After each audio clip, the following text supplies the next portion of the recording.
7. Diz assim, palavra do apóstolo Paulo ao jovem pastor Timóteo, seu filho na fé. Combati o bom combate, acabei a carreira, guardei a fé.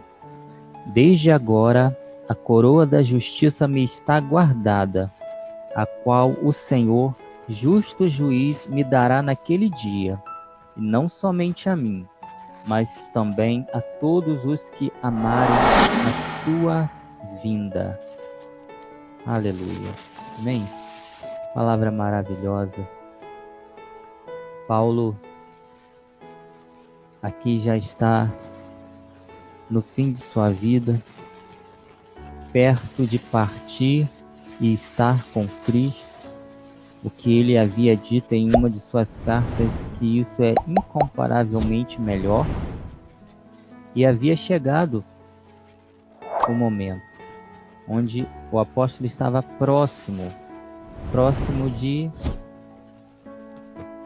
partir dessa vida para estar com o Senhor. E ele, prevendo sua morte, ele faz essa declaração maravilhosa: combati o bom combate, completei a carreira e guardei a fé. Glória a Deus. A coroa da vitória é apenas para aqueles que cruzam a linha de chegada. Talvez um dos maiores desafios da carreira cristã seja permanecer firme até o final. Infelizmente, nem todos que iniciam a corrida, a qual chamamos de vida nova com Cristo, conseguem completá-la. Muitos param no meio do caminho, desistem antes de cruzarem a linha de chegada, desistem antes, abandonam antes a sua fé, retrocedem, regridem, olham para trás. Então, na trajetória cristã, o importante não é como nós largamos. Muitos largam bem, cheios de entusiasmo, cheios de disposição, cheios de amor, cheios de fé, cheios de boas obras, fazem coisas extraordinárias para Deus, fazem coisas extraordinárias para o seu próximo, mas por algum motivo perdem o fôlego, se cansam no meio do caminho, começam a surgir os obstáculos que os desanimam. Surgem as distrações da vida que acabam roubando o seu foco, o foco daquilo que era o principal, daquilo que era o alvo e que deve ser o alvo de todo cristão, de todo aquele que está em Cristo. Quer chegar no final da vida e dizer como Paulo: combati o bom combate, completei minha carreira e guardei a minha fé. O importante não é como largamos, nem como nos encontramos no meio da corrida, mas sim se vamos terminá-la. Sim, se vamos cruzar a linha de chegada.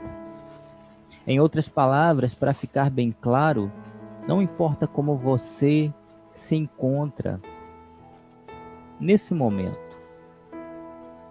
Talvez você tenha caído, mas não importa se você sofreu uma queda durante a corrida. Levante-se e siga em frente. Talvez você esteja ferido, mas eu quero te dizer que há um bálsamo para a sua vida. Apenas não desista. Apenas não olhe para trás. Apenas não regrida. Mas continue, persevere, siga em frente. Continue olhando para o alvo. Continue focando a Jesus, focando a vida eterna. focando a coroa incorruptível que nós vamos receber naquele grande dia, como Paulo disse. Louvado seja o nome do Senhor.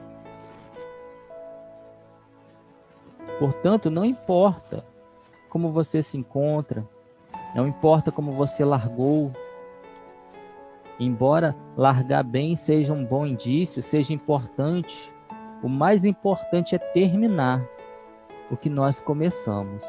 O mais importante é completar a carreira, é chegar ao final da corrida, é cruzar a linha de chegada, é subir ao pódio, é receber o prêmio, é receber a recompensa que o Senhor tem preparado, que o Senhor tem reservado para nós. O apóstolo Paulo é, sem dúvida, um dos homens que nos inspiram, um modelo de perseverança para nós cristãos. Em Filipenses 3,14, eu vou ler a declaração de Paulo para nós, para a igreja dos nossos dias, para a igreja de todos os tempos. Filipenses 3, versículo 13. Irmãos, quanto a mim, não julgo que eu haja alcançado, mas uma coisa faço, é que esquecendo-me das coisas que atrás ficam e avançando para as que estão diante de mim, prossigo para o alvo, pelo prêmio da soberana vocação de Deus em Cristo Jesus. Paulo está dizendo, não que eu já tenha alcançado a salvação, mas uma coisa eu faço, eu me esqueço daquilo que ficou para trás, eu me esqueço das quedas que eu sofri, eu me esqueço das injustiças que eu sofri, eu me esqueço do sofrimento que eu passei, eu me esqueço dos momentos em que eu pensei em desistir, e eu olho para aquilo que está diante de mim, eu avanço, eu prossigo para o alvo, para o prêmio que está em Cristo Jesus. A trajetória desse homem no Evangelho, ele serve de inspiração para todos que almejam prosseguir em Deus. Olhar para Paulo é se inspirar. Olhar para Paulo é entender que há um Deus Todo-Poderoso. O Deus que nós temos crido. O Deus que Paulo creu. O Deus que nós cremos. E é isso que não nos faz parar. É isso que não nos faz desistir. É confiar, é acreditar, é depositar em Deus a nossa fé, a nossa esperança. Afinal de contas, a coroa ela é reservada somente para aqueles que são vencedores. É o que diz Apocalipse 2:10. Ser fiel até a morte, e eu te darei a coroa da vida. A coroa é para aqueles que são fiéis até a morte, até o fim. O próprio Paulo, escrevendo aos Coríntios, ele nos deixou o seguinte conselho. 1 Coríntios 15.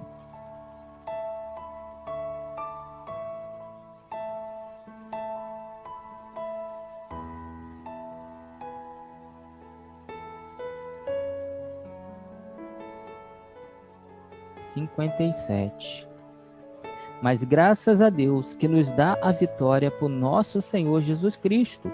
Portanto, meus amados irmãos, sede firmes e constantes, sempre abundantes na obra do Senhor, sabendo que o vosso trabalho não é vão no Senhor.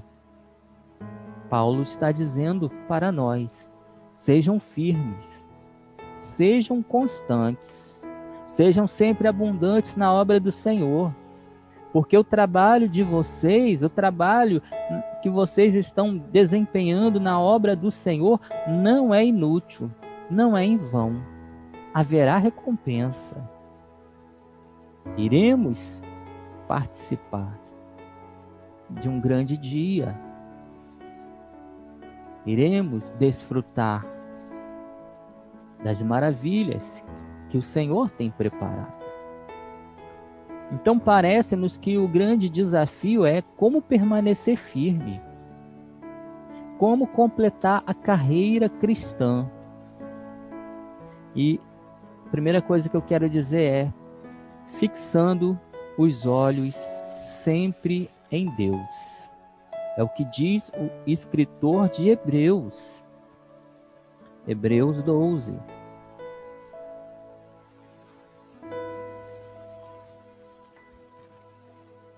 Diz assim: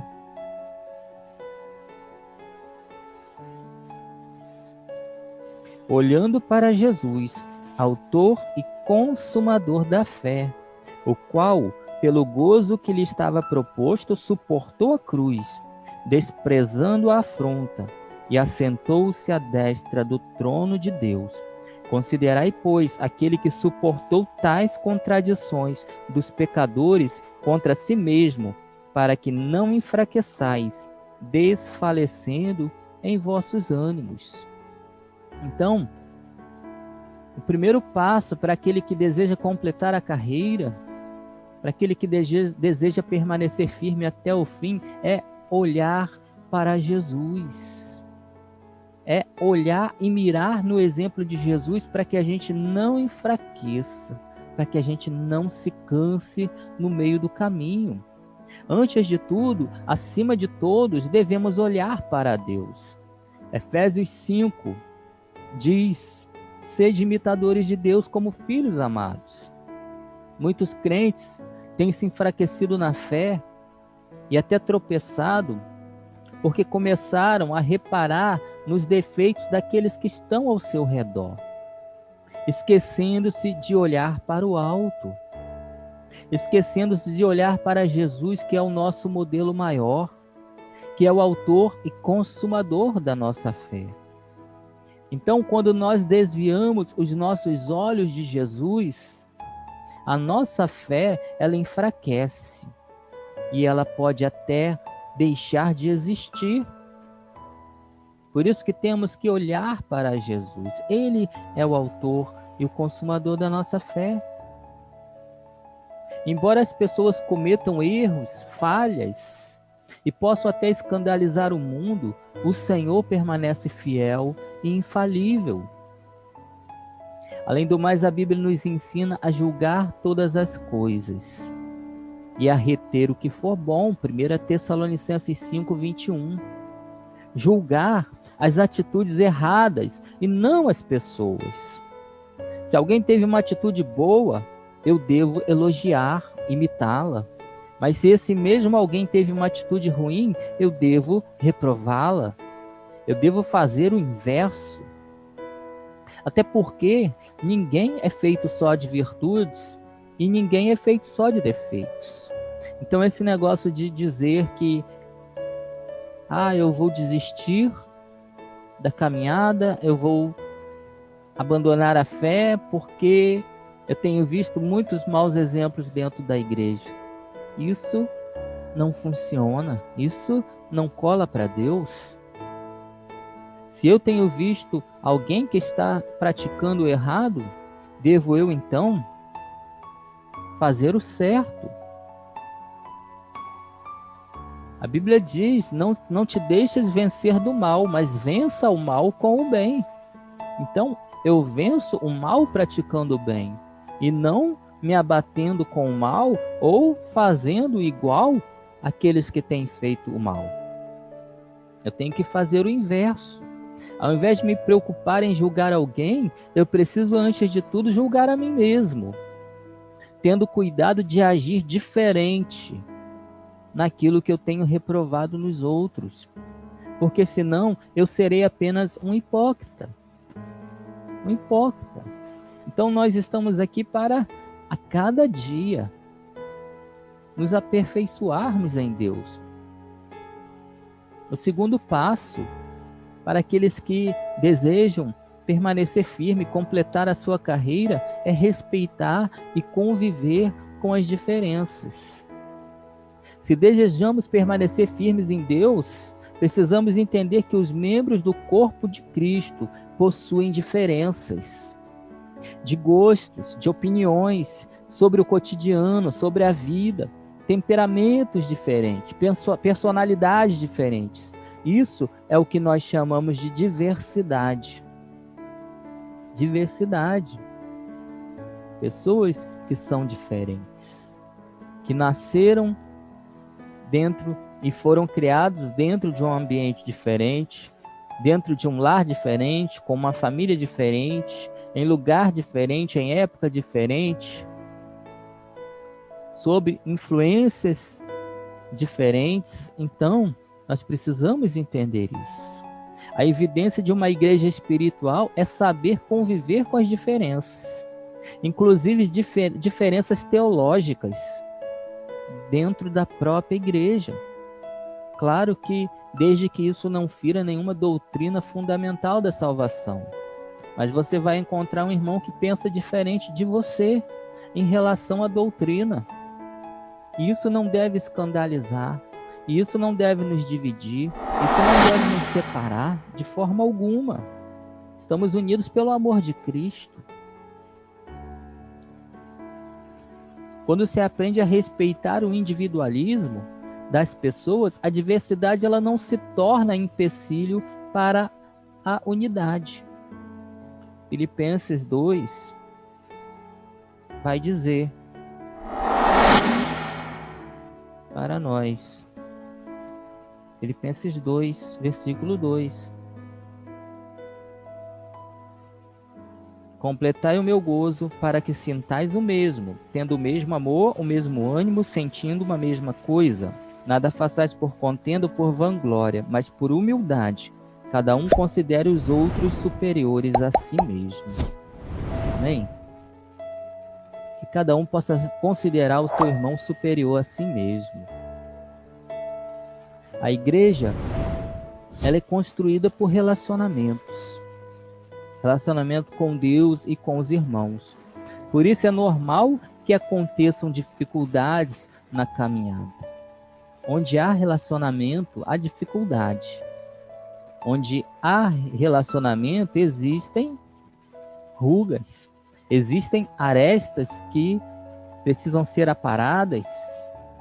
Vai existir contratempos, dificuldades, mas nós temos um compromisso em Cristo, de não deixar que nada quebre a unidade da igreja, a unidade do corpo de Cristo.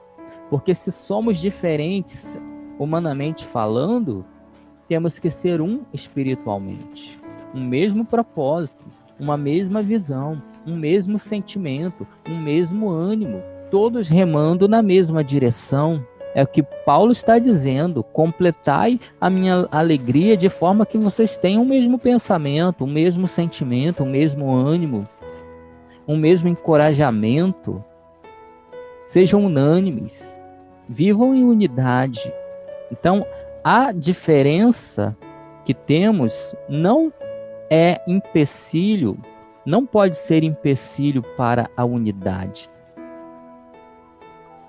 Em nome de Jesus, nosso compromisso maior é não deixar a unidade ser quebrada. A Bíblia nos ensina a suportar a debilidade dos fracos, da mesma maneira que o Senhor suportou as nossas fraquezas. Devemos suportar uns aos outros, visando a edificação do corpo de Cristo. É o que diz Romanos 15. Romanos 15.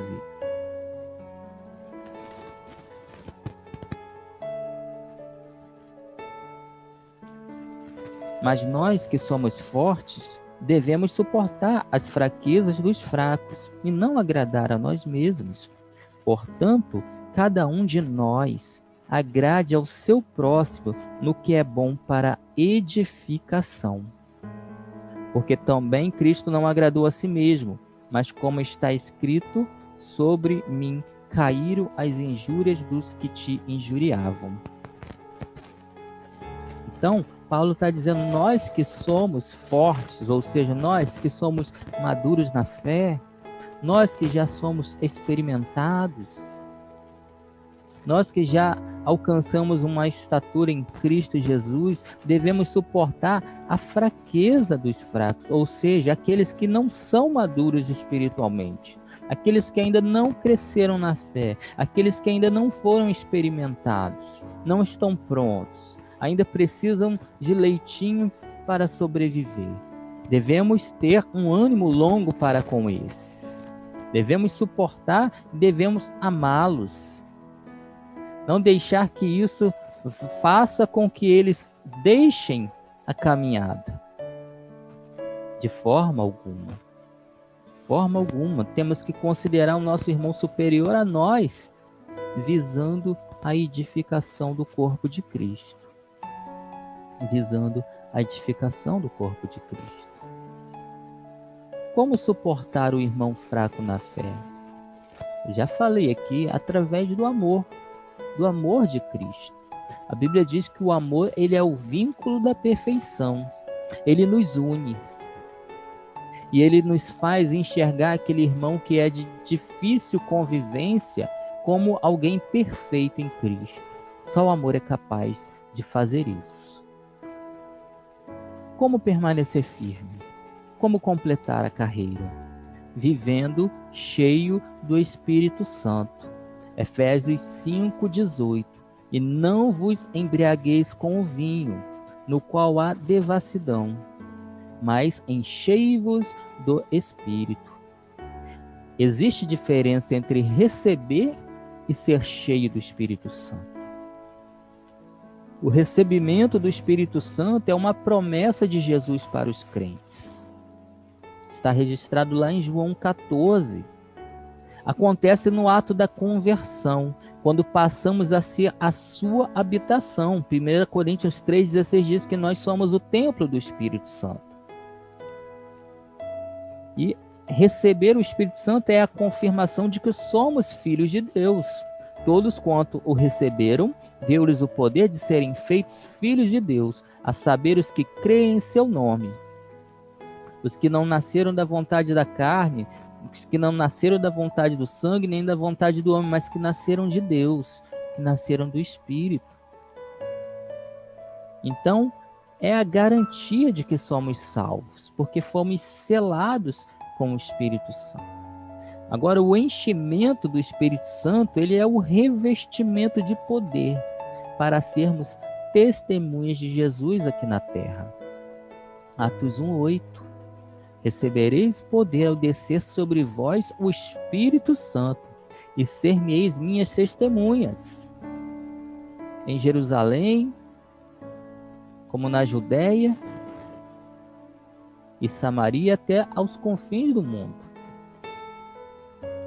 Então é uma promessa do revestimento.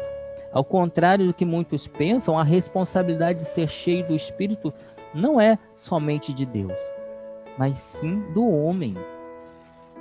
Apesar do Espírito Santo se tratar de uma promessa divina e seu derramamento um ato de sua soberania, no entanto, para sermos cheios do Espírito Santo é necessária a nossa participação. Perceba você que o verbo do texto de Efésios 5:18, enchei-vos, é um verbo que se encontra no imperativo, indicando uma ordem ou um pedido. Enchei-vos é um verbo imperativo que exige uma participação do sujeito. Quando Paulo diz enchei-vos, ele está fazendo um pedido, um apelo para a igreja. Sejam cheios do Espírito Santo. Sim. E essa igreja que é um corpo, embora seja um corpo, ela é feita de vários membros.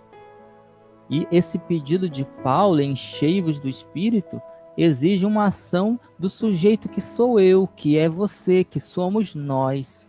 Porque quando todos entendem um propósito de serem cheios do Espírito Santo, quando cada indivíduo entende esse pedido, essa ordem, então alcançaremos, atingiremos o propósito de ser uma igreja avivada, de ser uma igreja viva, cheia do Espírito Santo. No dia que os discípulos foram cheios do Espírito Santo, conforme o registro de Atos 2, houve uma clara participação deles.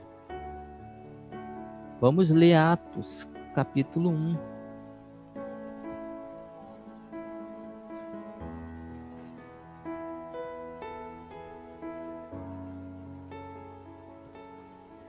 Versículo 4.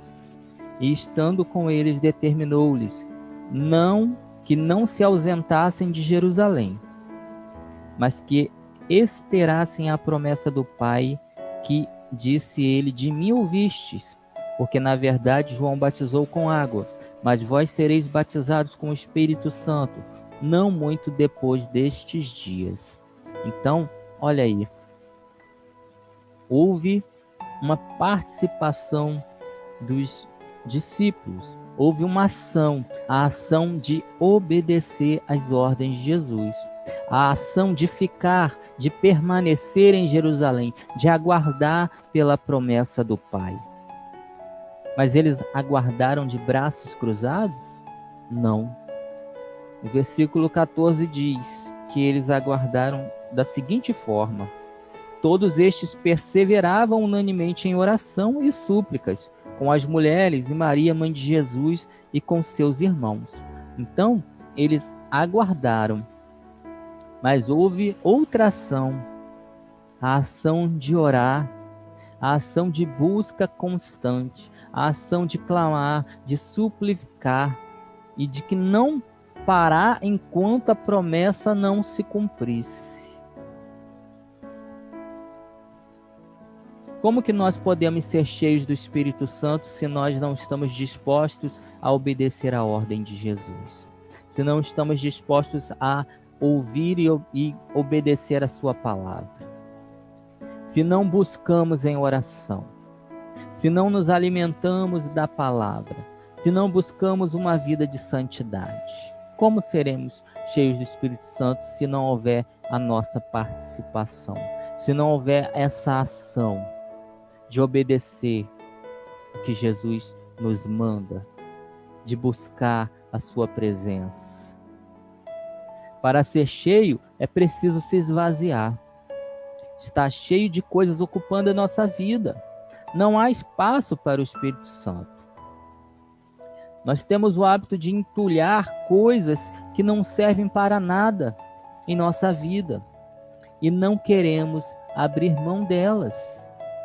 Todo mundo tem em sua casa aquele quarto da bagunça, aquele cantinho, aquele lugar onde guarda aquilo que nós chamamos de tralhas. Coisas que não servem mais ou que não usamos com frequência, que ficam guardadas. E de vezes em vezes nós vamos ali para arrumar, para limpar, e acabamos encontrando coisas que nós nem lembrávamos mais que existia. Coisas que não têm serventia para a nossa vida, que nós não usamos, mas que nós não nos desfazemos. E aí quando alguém fala em jogar fora, nós logo dizemos: não, deixa isso aí, isso é meu, isso serve. É Deus falando conosco: meu filho, joga isso fora. Isso não serve para você. Isso só está ocupando espaço na sua vida. Isso só está impedindo aquilo que eu tenho para te oferecer. Porque eu tenho algo novo para te dar. Eu tenho uma experiência nova para a tua vida. Eu quero te encher com o meu Espírito Santo. Mas antes você tem que abrir mão dessas coisas. Antes você tem que jogar fora. Você tem que se desfazer desse lixo. Disso que está atrapalhando, disso que está aí entulhado na sua vida, que não serve para mais nada. Essa é a palavra do Senhor para nós. Agora a questão é se nós vamos responder ao Senhor de forma positiva. Qual a importância de vivermos cheios do Espírito Santo? Eu vou repetir. Qual a importância de vivermos cheios do Espírito Santo? Viver cheio do Espírito Santo representa contar com uma capacitação especial para fazermos a vontade de Deus. Olha o que diz a palavra do Senhor lá em Ezequiel,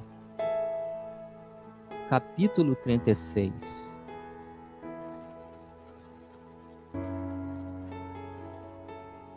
Palavra que é para os nossos dias.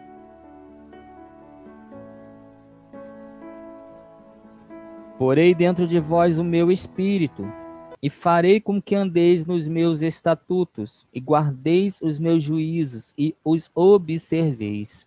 Então, ser cheio do Espírito Santo é ter uma capacitação especial do Senhor para cumprir a sua vontade, conforme a sua palavra estabelece. Como poderemos ser cheios do Espírito Santo? Buscando o mundo de Deus, orando mais, adorando, meditando a palavra de Deus, vigiando, buscando viver uma vida de santidade. Quanto mais nos aproximamos de Deus, mais cheios dele nos tornaremos.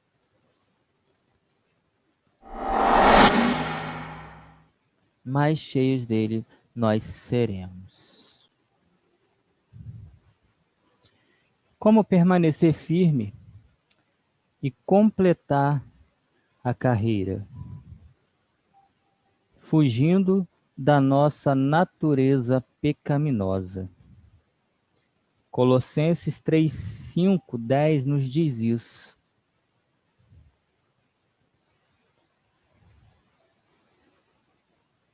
E eu vou ler para...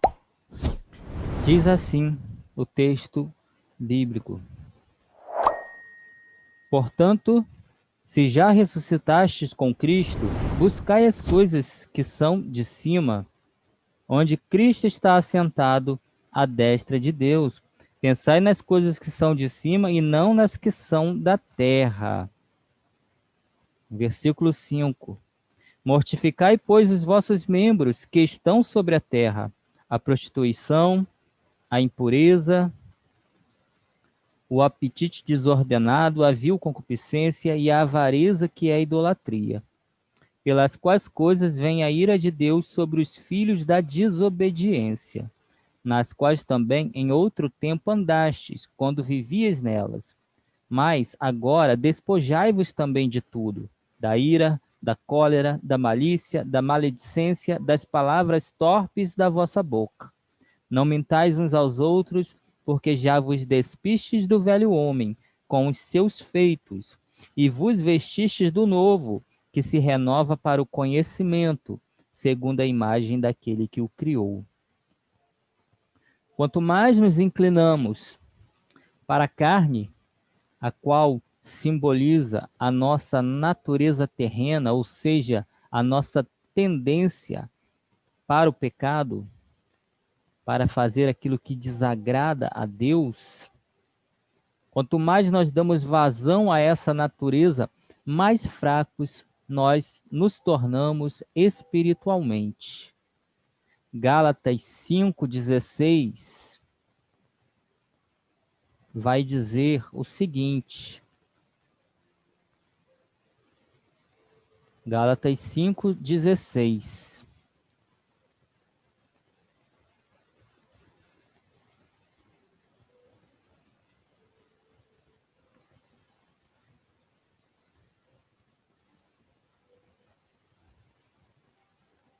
Digo, porém, andai em espírito e não cumprireis a concupiscência da carne. Porque a carne cobiça contra o espírito, e o espírito contra a carne, e estes opõem-se um ao outro, para que não façais o que quereis. Existe uma guerra sendo travada entre o espírito e a nossa carne, a nossa inclinação terrena, a nossa natureza herdada de Adão. Se nós dermos vazão a essa natureza, o espírito irá perder essa batalha, irá se enfraquecer. E nós estaremos mais fracos espiritualmente. Essa é uma lei espiritual infalível que diz que não podemos satisfazer a vontade da carne e a vontade do espírito ao mesmo tempo. Ou agradamos a um, consequentemente desagradamos o outro. Agradar os dois não dá. E mais importa agradar a Deus. E mais importa agradar o Espírito Santo, fazendo a sua vontade. E é por esse motivo que a palavra de Deus nos aconselha a fugir das coisas que atraem a nossa natureza, tais como a prostituição. Vamos ver o que diz 1 Coríntios, capítulo 6.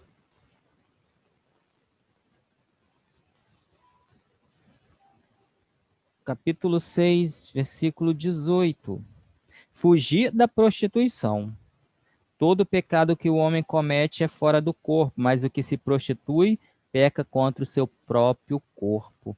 Então a Bíblia está dizendo fugir da prostituição, ou seja, do sexo desregrado, do sexo fora do casamento, que não tem a bênção de Deus.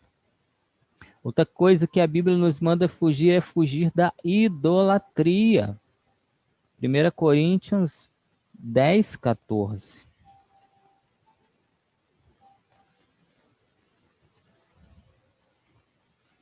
Portanto, meus amados, fugir da idolatria. E eu quero dizer que idolatria não é apenas se prostrar diante de uma imagem ou ter um outro Deus. Idolatria é tudo aquilo que a gente coloca no lugar de Deus. É tudo aquilo que a gente considera mais importante que Deus. É tudo aquilo que ocupa o primeiro lugar na nossa vida. Então pode ser um objeto, um bem material, uma pessoa, um namorado, uma esposa, um marido, um filho, pode ser a conta bancária, pode ser o emprego. Então, tudo aquilo que nós damos mais valor, que ocupa o primeiro lugar na nossa vida, se torna um ídolo, porque está roubando o lugar que pertence a Deus. E a Bíblia está dizendo para nós fugirmos da idolatria. A Bíblia também nos manda fugir da ganância. Vamos ver. 1 Timóteo 6.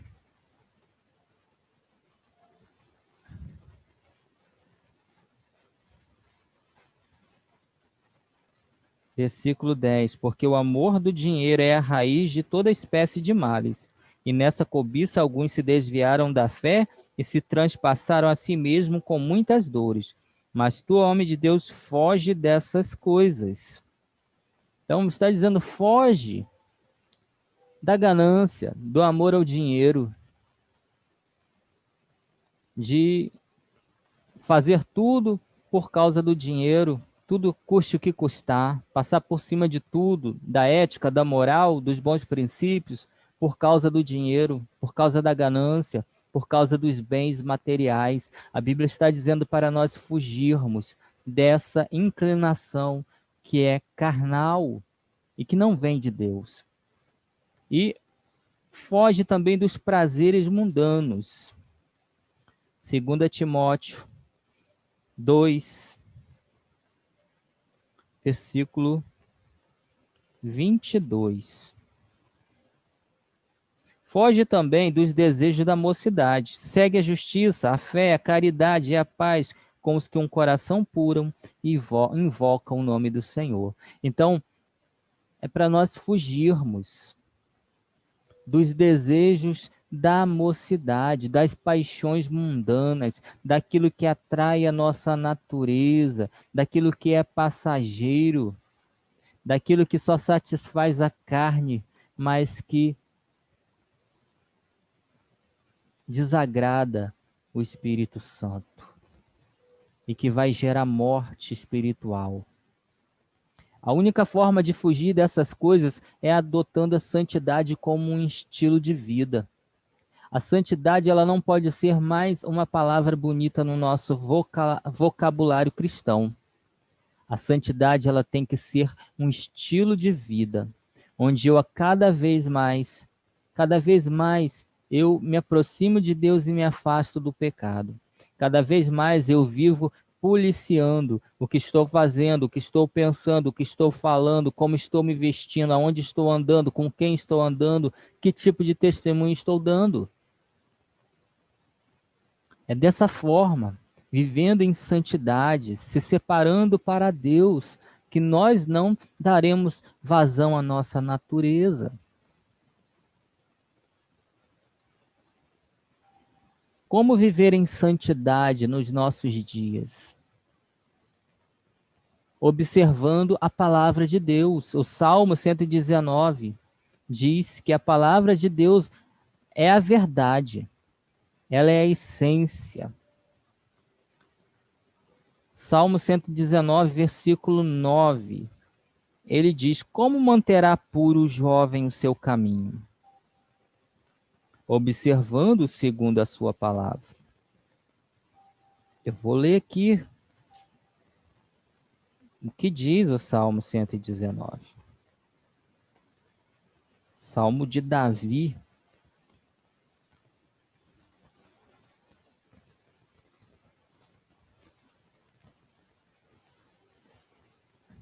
Como purificará o jovem o seu caminho? Observando-o conforme a tua palavra. De todo o meu coração te busquei, não me deixes desviar dos teus mandamentos. Escondi a tua palavra no meu coração, para eu não pecar contra ti.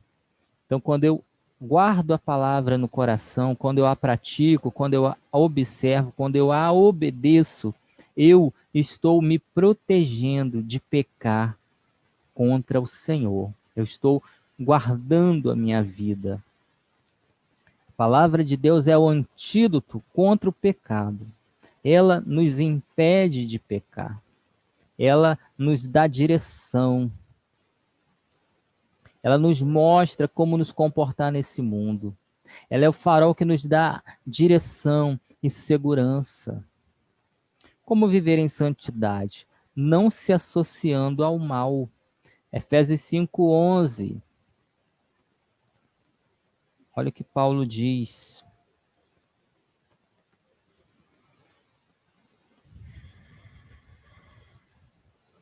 E não comuniqueis com as obras infrutuosas das trevas, mas antes condenai-as. Ou seja, não se associem com as obras infrutíferas das trevas, antes a condenai-a. Paulo está se referindo a todo tipo de hábitos e condutas erradas, as quais não agradam a Deus. Não devemos nos associar a elas. Como viver em santidade? Guardando o seu coração. Provérbios 4:23 diz: sobre tudo que deves guardar, guarda o teu coração, porque dele procede as saídas da vida. E como está o teu coração? O teu coração está limpo? Tiago 4:8 diz que nós devemos purificar o nosso coração. O teu coração está quebrantado? Hebreus 3:8 diz que nós não devemos endurecer o coração como foi no dia lá no deserto, no dia da provocação dos filhos de Israel, lá no deserto, quando estavam sob a liderança de Moisés. Eles endureceram o coração, eles foram incrédulos. Nós temos que ter um coração quebrantado, um coração sincero. O teu coração é sincero? É o que Efésios 6:5 nos manda: servir ao Senhor de boa vontade, com um coração sincero. O teu coração te condena? 1 João 3:20 fala a respeito dessa confiança que nós temos que ter, de que o nosso coração não nos condena.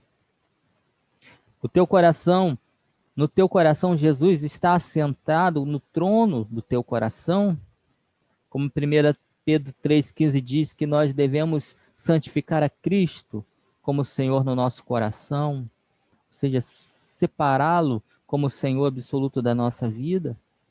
A Bíblia é categórica ao afirmar que é do coração que procedem os maus pensamentos. Mateus 15:19. Devemos guardar o coração e sermos santos em todo o nosso proceder, seja no vestir, no agir, no pensar, no linguajar, enfim, viver em santidade. E como permanecer firme e completar a carreira? Revestindo-se das armaduras espirituais. Efésios 6:11. Revesti-vos de toda a armadura de Deus, para que possais estar firmes contra as astutas ciladas do diabo. Na época do apóstolo Paulo, os soldados não saíam para uma guerra sem vestir as suas armaduras.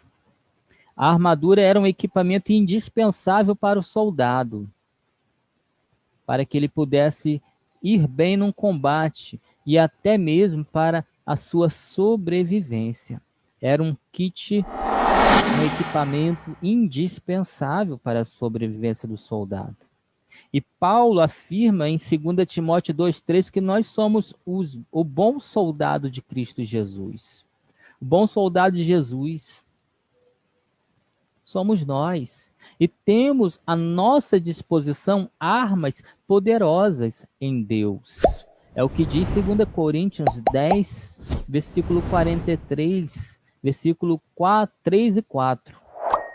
Pois, embora vivamos como homens, não lutamos segundo os padrões humanos.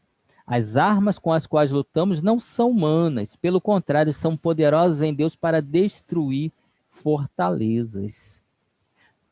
Sabendo que nós somos um soldado de Cristo e que nós temos à nossa disposição armas espirituais, a armadura do crente é espiritual, é poderosa em Deus para destruir as fortalezas do inimigo, então devemos entender que nós estamos engajados numa batalha espiritual. É o que diz Efésios 6:12, que a nossa luta não é contra a carne, não é contra o sangue, ou seja, a nossa luta não é contra o homem, a nossa luta não é contra o nosso irmão, a nossa luta é contra os principados e potestades, contra as forças do mal, contra as forças do império das trevas, que atuam nas regiões celestiais. Portanto, o nosso combate é o combate da fé. Como diz 1 Timóteo 6,12, combata o bom combate da fé. O combate que o apóstolo Paulo combateu. Combati o bom combate e guardei a fé.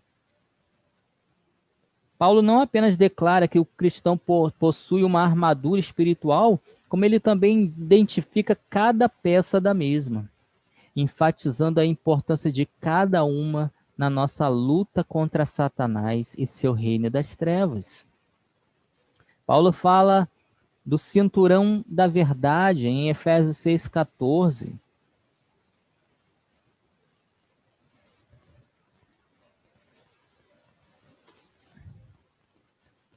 Vejamos. Estais, pois, firmes, tendo cingido os vossos lombos com a verdade. Em outras versões vai falar a respeito do cinturão da verdade. O cinturão era um acessório na armadura do soldado. Era um grande cinto, geralmente composto de couro, onde se guardava, por exemplo, a espada, peça que nós falaremos mais tarde. Nós também temos que nos cingir a cada dia com a verdade. A cada dia.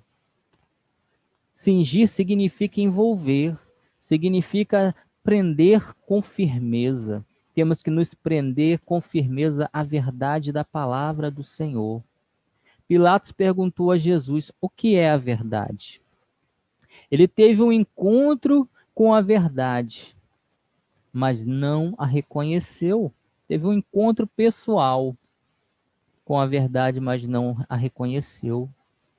Muitos se encontram assim hoje. Conhecem a verdade, sabem que Jesus é o caminho, sabem que Jesus é a verdade, mas não querem ouvir a sua voz, não querem segui-lo. Nós vivemos num mundo onde não parece existir verdade absoluta, onde a verdade ela é relativa, existe um relativismo diabólico cercando o mundo. Os princípios morais e éticos são facilmente substituídos por esse relativismo diabólico. O sistema diz: não importa o que você faz, faça o que você achar melhor. Se você se sentir bem, ok. Se você se sentir feliz, isso é o importante. Isso é o que o sistema diz. Porém, as Escrituras nos apontam a verdade.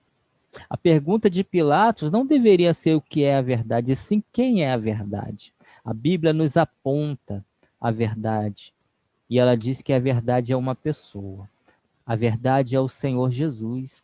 Conhecereis a verdade, e a verdade vos libertará. Se o Filho vos libertar, verdadeiramente sereis livres. A palavra de Deus é a verdade, como o Salmo 119:60 diz. A verdade é a essência da tua palavra, e todas as tuas ordenanças são eternas. A verdade é o que Deus diz. Números 23 diz que Deus não é homem para que minta. A Bíblia diz para não darmos lugar ao diabo em Efésios 4:27. Quando é que o crente abre brechas para o diabo? Quando ele deixa de andar em conformidade com a verdade que ele ouviu e aprendeu em Cristo Jesus, através do Evangelho. Quando ele ignora essa verdade, quando ele deixa de andar segundo essa verdade, ele se torna cúmplice do diabo. Porque Jesus disse que o diabo, ele é mentiroso e pai da mentira. E se nós não andamos segundo a verdade que está em Cristo, nós estamos então concordando com o diabo, sendo cúmplice do diabo. Foi isso que o Senhor falou lá em João 8:44. Por que a minha linguagem não é clara para vocês? Por que são incapazes de ouvir o que eu digo? Vocês pertencem ao pai de vocês, o diabo, e querem realizar o desejo dele. Ele foi homicida desde o princípio e não se apegou à verdade, pois não há verdade nele. Quando mente, fala da sua própria língua, pois é mentiroso e pai da mentira. Então, se nós não andamos segundo a verdade de Cristo, nós estamos sendo cúmplices do diabo. Logo, nós seremos subjugados, vencidos por ele.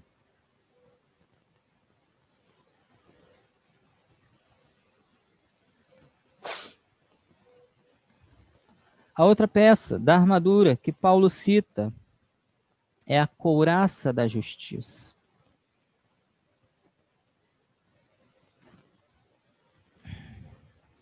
E vestida a couraça da justiça.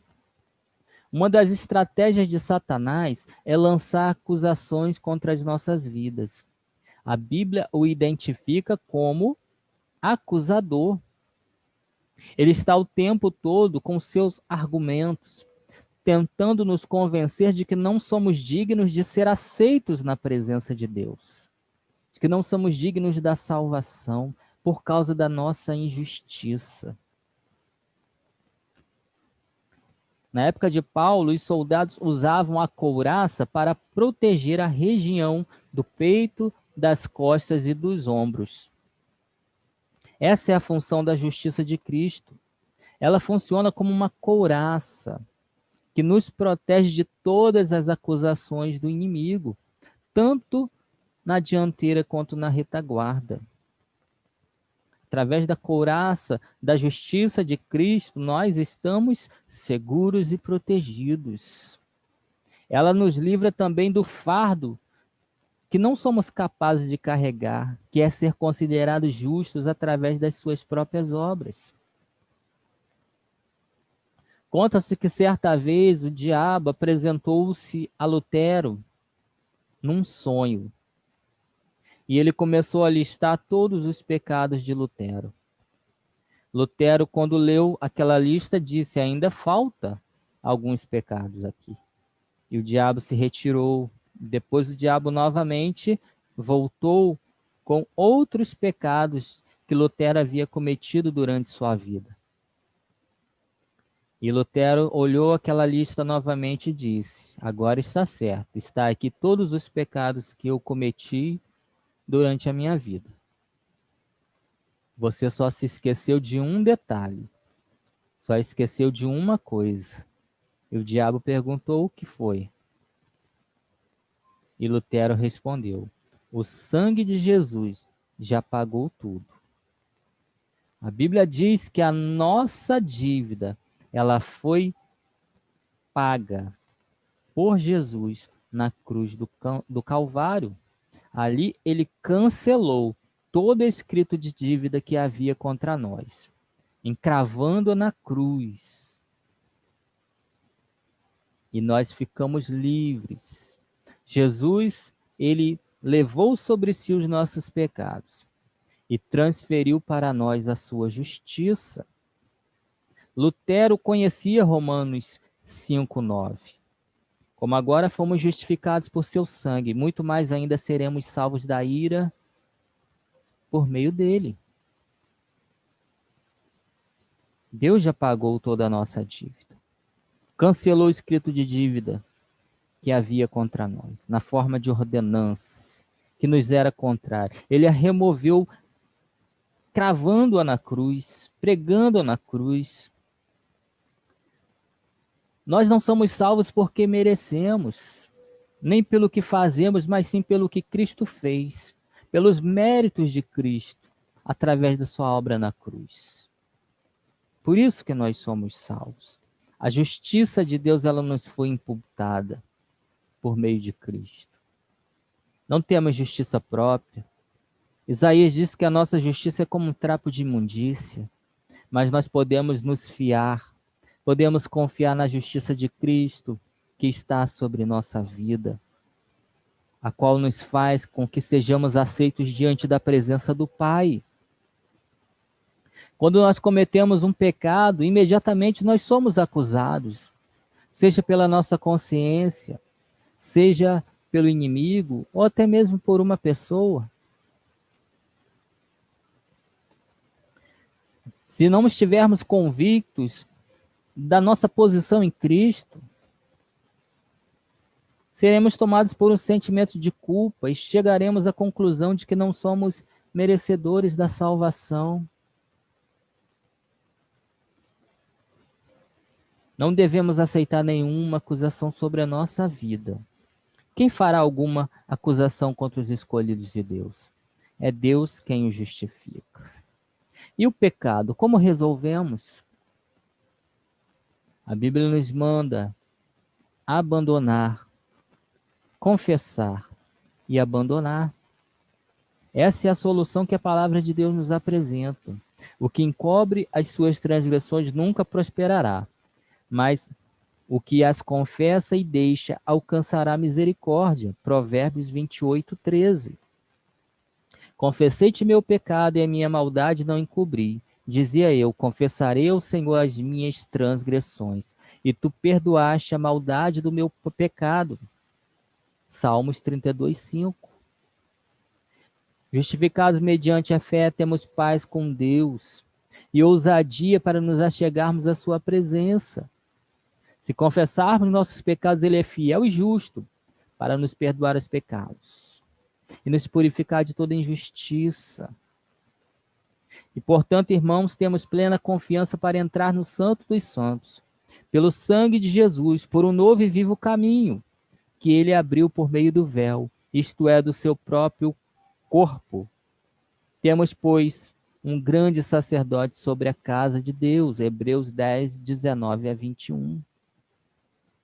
A terceira peça importante para uma batalha são as botas. Paulo fala aqui das botas do evangelho e calçado os pés na preparação do evangelho da paz. Na época do apóstolo Paulo, as botas eram consideradas uma das peças mais importantes para que um exército pudesse triunfar numa batalha. Por quê? Porque eles precisavam percorrer enormes distâncias a pé. E se os seus calçados fossem desconfortáveis, eles não teriam condições de cumprir a missão, de ir bem na batalha. Ninguém consegue andar, ninguém consegue se locomover com calçados apertados, com calçados que machucam os pés. É um incômodo, é uma dificuldade. Então, os soldados tinham que ter botas confortáveis, resistentes, que possibilitasse eles irem para a batalha com segurança, com conforto. Da mesma forma acontece hoje com o cristão. O evangelho da paz é que firma os seus passos e não lhe deixa desviar da trilha certa. O evangelho nos torna os nossos pés velozes para ultrapassar fronteiras e nos conduz às vitórias contra o inimigo. Como bons soldados de Cristo, precisamos ter os nossos pés bem calçados pelo evangelho, que significa boas novas. Se de fato já estamos com os nossos pés firmados pelas boas novas de Deus, de Cristo, então temos que andar de acordo com essas boas novas. Como? Andando em novidade de vida. Portanto, fomos sepultados com ele na morte pelo meio do batismo, a fim de que, assim como Cristo foi ressuscitado dos mortos, mediante a glória do Pai, também nós vivamos uma vida nova. Romanos 6,4. Alguns princípios que devemos observar para ver se estamos andando em novidade de vida. Estamos andando no Espírito, conforme Gálatas 5,16. Estamos andando pela fé, nas pisadas da fé, conforme Romanos 4,12. Estamos andando em amor, conforme Efésios 5,2. Estamos andando na luz, conforme 1 João 1,7. Estamos andando como Jesus andou, conforme 1 João 2,6. É o Evangelho que nos ilumina, isto é, nos guia com segurança. A tua palavra é lâmpada que ilumina os meus passos e luz que clareia o meu caminho. Salmos 119 e 105. A outra peça que Paulo cita é o escudo da fé, Efésios 6,16. Tomando sobretudo o escudo da fé, com o qual podereis apagar todos os dardos inflamados do maligno. O dardo era uma pequena lança, na qual se ateava fogo na sua ponta e arremessava-se para o lado oponente. Dá para perceber a importância do escudo, pois sem ele o soldado era um alvo fácil de ser atingido e de morrer. Por essa razão, nas estratégias de guerra, era comum os escudeiros ficarem à frente dos exércitos, exatamente para protegê-los desses dardos inflamados que eram lançados. O mesmo se aplica ao exército de Cristo. Se ficarmos desguarnecidos, seremos presas fáceis. Por isso, Paulo ensina que a fé é uma arma de defesa eficaz, a qual supera todos os ataques do maligno. O escudo da fé é para ser usado sempre. Com ele, todas as tentativas do adversário de nos derrotar são anuladas. Confie no Senhor, ó Israel. Ele é seu socorro e seu escudo. Salmo 115, 9. Confie, ou seja, creia no Senhor. Ele é seu escudo. O apóstolo Judas nos exorta a batalhar pela fé que já nos foi entregue uma vez por todas. Judas 3. O que significa dizer que ninguém pode afirmar que não tem fé. A fé é um dom, é um presente que Deus dá a todos. E os dons não podem ser revogados. O que precisamos é aprender a exercitar a fé que existe dentro de nós. Como? Abrindo o coração para a palavra de Deus. Consequentemente, a fé vem por ouvir a mensagem, e a mensagem é ouvida mediante a palavra de Cristo. Romanos 10, 17. A fé é despertada pela pregação. Quando nós ouvimos a palavra, a fé, ela desperta, ela brota dentro de nós. Ela nos enche de vigor e nos faz sentir aptos para enfrentar as oposições do mal e sairmos como vencedores.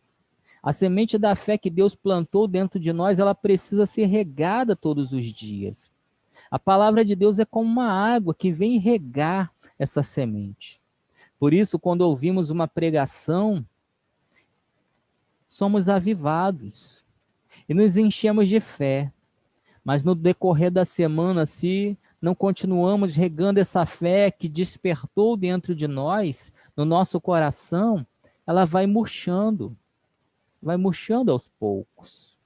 Por isso, que você não pode ficar dependendo de ativar a sua fé só nos cultos.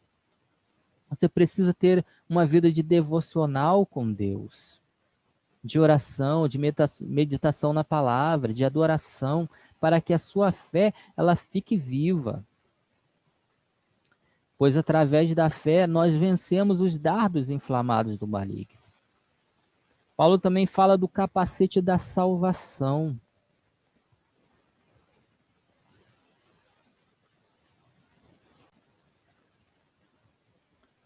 Efésios 6,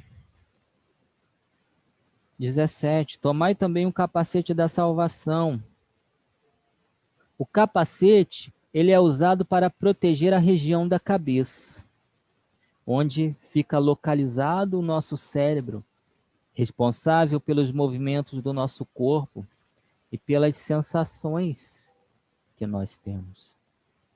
Então é um lugar sensível e um lugar que precisa ser protegido. De igual modo, a salvação é como um capacete, cuja função é proteger a mente do cristão, lhe transmitindo segurança.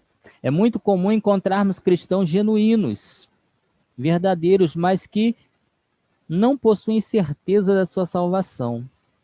Essas pessoas são inseguras e por isso se tornam vulneráveis às investidas do inimigo, do maligno. A salvação é a maior obra feita por Jesus na vida do crente. Não podemos deixar nada remover das nossas mentes a certeza da salvação que Deus operou em nós através de Cristo. Caso contrário, ficaremos desestimulados e a um passo de abandonar a fé. Analise comigo o seguinte: se alguém não tem certeza que será salvo por Deus, então por que proveito alguém terá em segui-lo? Que proveito alguém terá em segui-lo, se não tem certeza de que será salvo no final? Uma vez que seu destino final será a perdição, essa pessoa logo abandonará a fé. Mas nós fomos destinados para a salvação em Cristo. O Espírito Santo que habita em nós é a garantia infalível de que jamais seremos rejeitados por Deus. Ele nos selou como sua propriedade e pôs seu Espírito em nossos corações como garantia do que está por vir.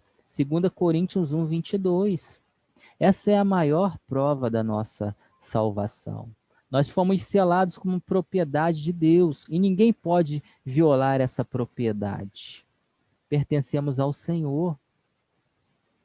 Se de fato você entregou sua vida para Cristo, se de fato você o recebeu como Senhor e Salvador da sua vida e confia nele, única e exclusivamente nele para a salvação, então não tenha dúvida da sua salvação.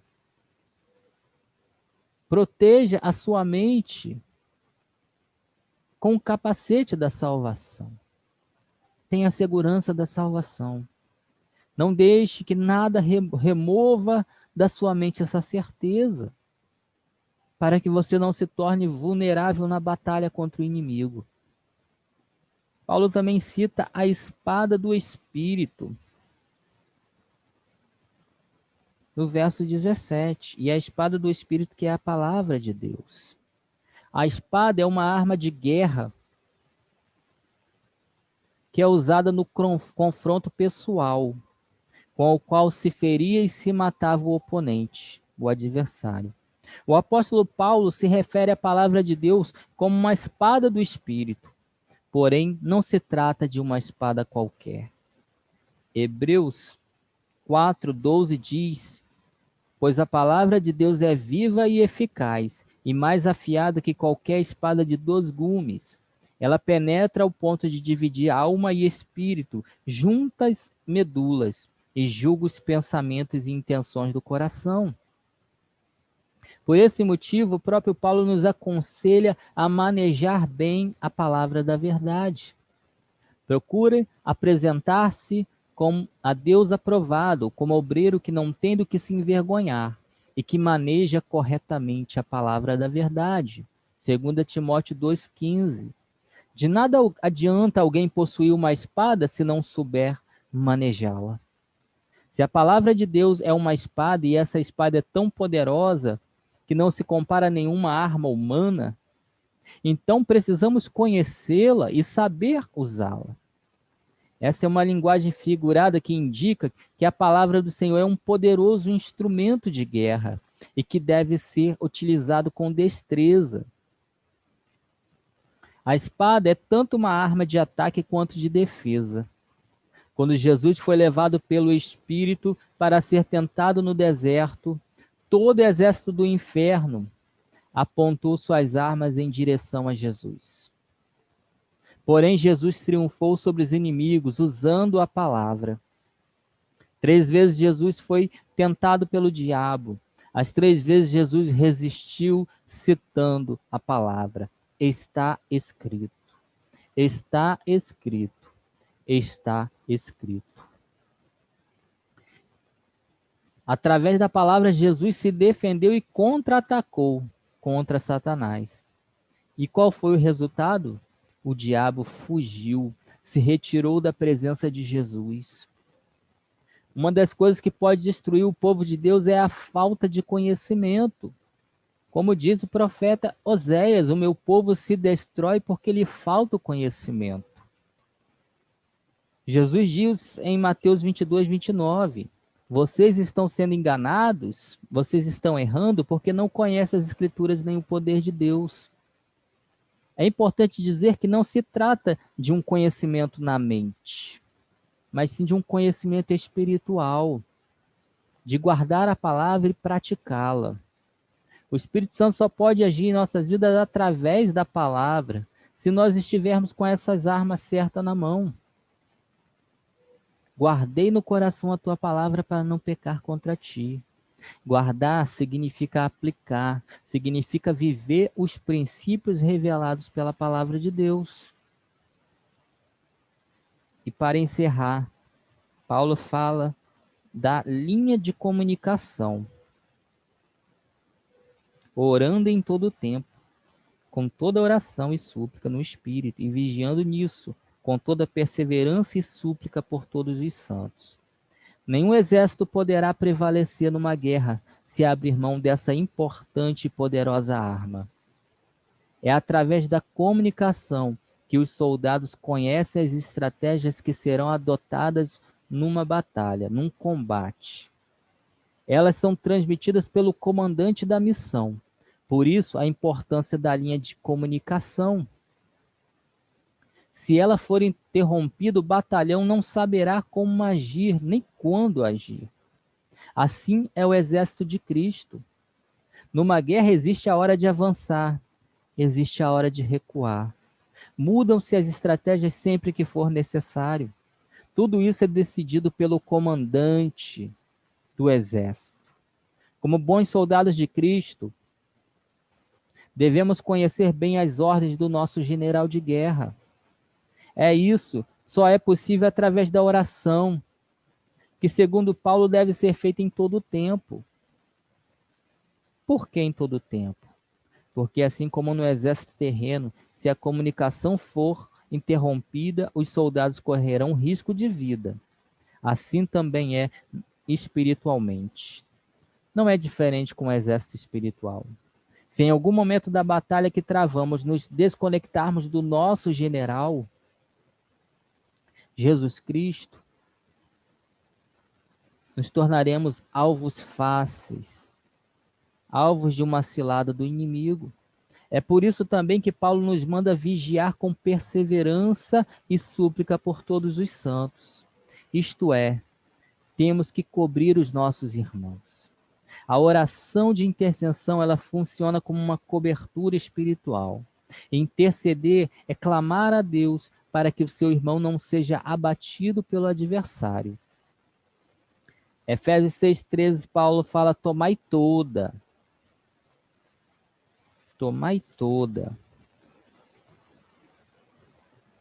a armadura de Deus. Cada peça da armadura é importante. Por quê? Porque elas nos ajudam a resistir no dia mau. E depois de ter vencido tudo, permanecer inabaláveis. Sabe o que Paulo está dizendo? Não relaxe. Não abaixe suas armas jamais. Não deixe sua arma descarregada. Você nunca sabe quando precisará usá-la. Não se descuide. Não abandone o seu posto. Esteja em sentinela sempre. Permaneça usando a armadura de Deus. Porque dessa forma, nós iremos terminar a nossa carreira. Chegaremos ao fim, cruzaremos a linha de chegada, subiremos ao pódio, receberemos o nosso prêmio, que é a salvação em Cristo Jesus. Então, meu irmão, permaneça firme. Siga até o fim. Persevere. Não olhe para trás, não abandone a fé, não recue, não retroceda. Siga em frente.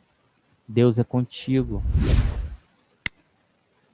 O seu final é um final de vitória, onde você será coroado, receberá a coroa da justiça, a coroa da vitória. Amém? Que Deus possa abençoar a sua vida, em nome de Jesus. Amém.